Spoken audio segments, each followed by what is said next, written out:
अगर आप भी चाहते हैं नए वीडियो एवं नए ऑडियो देखने एवं सुनने के लिए तो हमारे गोल्ड स्टूडियो चैनल को सब्सक्राइब जरूर करें एवं बेल आइकन दबाना ना भूलें।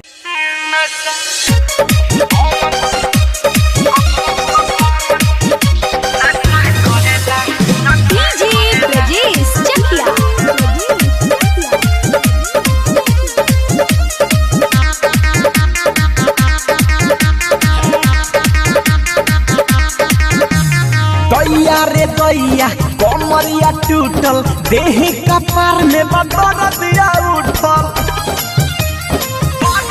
हाय हाय दैया रे दैया कमरिया टूटल देही कपार में बदरदिया उठल। काम उल्टा सीधा बेवफा करेला, काम उल्टा सीधा बेवफा करेला।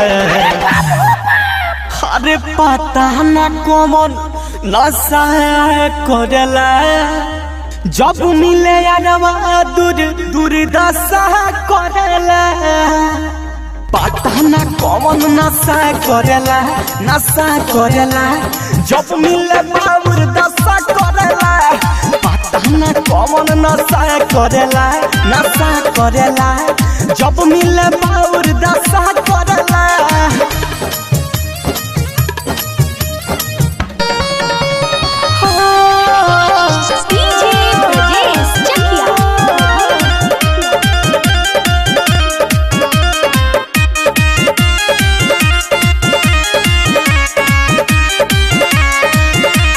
अखिया से अखिया मिलावे, पूरा बदन सुघरावे, गमछा भुइया बिछा के हमरा के वो पलटावे।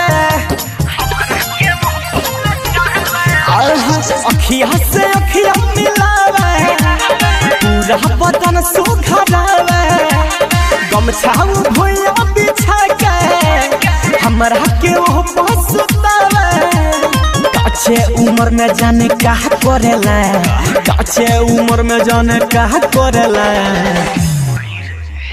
अरे पता ना कौन नशा करेला, जब मिले यारवा दूर दशा करेला। का जाने कौन नशा करेला, नशा करेला, जब मिले बाबूर दशा करेला। का जाने कौन नशा करेला, नशा करेला, जब मिले बाबूर दशा करेला।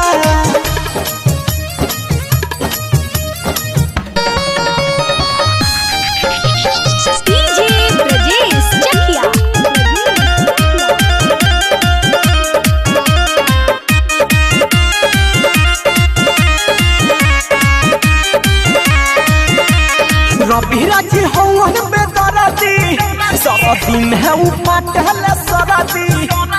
कई दिन से पीसी सिलवट पा पिया तनी दूधवा हरदी। हाय हाय रवि राजी हवन बेदरदी, सारा दिन है उपटल सरदी। कई दिन से पीसी सिलवट पा पिया तनी दूधवा हरदी। अर्जुन के जैसे लाशा करेला, अर्जुन के जैसे लाशा करेला। अरे पता ना कौन साला नशा करेला, जब मिले यारवा दूर दशा करेला। पता ना कौन नशा करेला, नशा करेला, जब मिले बाबूर दशा करेला। पता ना कौन नशा करेला, नशा करेला, जब मिले बाबूर दशा करेला। अरे टेम्परेचर गरम हो